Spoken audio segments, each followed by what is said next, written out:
ചെറിയ വേഷങ്ങളിലൂടെ കരിയർ ആരംഭിച്ച് പിന്നീട് മലയാളത്തിലെ മികച്ച ഹാസ്യതാരമായി വളർന്നുവന്ന നടനാണ് ഹരിശ്രീ അശോകൻ. 1991 ഗോഡ് ഫാദർ എന്ന ചിത്രത്തിലെ മായൻകുട്ടി എന്ന കഥാപാത്രമാണ് ഹരിശ്രീ അശോകനെ ശ്രദ്ധേയനാക്കിയത്.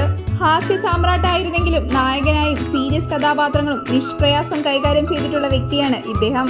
വ്യത്യസ്തമായ ഭാവങ്ങളും ഡയലോഗുകളും കൊണ്ട് മലയാളികളെ ചിരിപ്പിച്ചിട്ടുള്ള വ്യക്തി കൂടിയാണ് ഹരിശ്രീ അശോകൻ.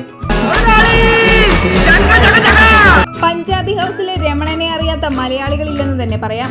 റാഫി മക്കാട്ടിൻ സംവിധാനം ചെയ്ത് പുറത്തിറങ്ങിയ പഞ്ചാബി ഹൗസ് കാണാത്തവരായി ആരും കാണില്ല. ഇനി പഞ്ചാബി ഹൗസ് കണ്ടില്ലെങ്കിലും രമണനെയും രമണന്റെ ഡയലോഗുകളും അറിയാത്ത മലയാളികളില്ലെന്ന് തന്നെ പറയാം. പടം ഇറങ്ങിയിട്ട് കാലം ഒരുപാടായെങ്കിലും ഇപ്പോഴും ചിത്രത്തിനുള്ളതിനേക്കാൾ ഫാൻസ് രമണനാണ്. രമണനും ഉണ്ണിയും ഗംഗാധരൻ മുതലാളിയും ചേർന്നുള്ള കോംബോ ഇന്നും മലയാളി പ്രേക്ഷകരെ ഏറെ ചിരിപ്പിക്കുന്നതാണ്. എങ്ങനെയാണ് രമണന് ഇത്രയും ഫാൻ ബേസ് ഉണ്ടായതെന്ന് ചിന്തിച്ചിട്ടുണ്ടോ? മുതലാളി ഒരു ചെറ്റയാണ് എന്ന രമണന്റെ ഡയലോഗ് മുതലാളിയുടെ മുഖത്ത് നോക്കി തുറന്നു പറഞ്ഞ ആദ്യത്തെ തൊഴിലാളിയാണ് രമണൻ. മുതലാളിയെ ലെവലേശം ഭയമില്ലാത്ത രമണന്റെ ഹെയർ സ്റ്റൈലും ഡ്രസ്സിങ്ങും സംഭാഷണവും എല്ലാം ട്രോളന്മാർ ഇരു കൈയും നീട്ടിയാണ് സ്വീകരിച്ചത്. രമണൻ മലയാളി ജീവിതത്തിലേക്ക് സംഭാവന ചെയ്ത സംഭാഷണങ്ങളും ചെറുതല്ല. രമണന് ഇവിടെ മാത്രമല്ല ഫാൻസ് എന്ന് മുമ്പൊരിക്കൽ ഹരിശ്രീ അശോകൻ തന്നെ പറഞ്ഞിട്ടുണ്ട്. ആ ജനപ്രീതി തന്നെയാണ് 2017 പുറത്തിറങ്ങിയ റോൾ മോഡൽസിലും രമണൻ വന്നു പോകാൻ കാരണം. അവിടെ ഹരിശ്രീ അശോകനെയല്ല രമണനെയാണ് ആളുകൾ വരവേറ്റത്.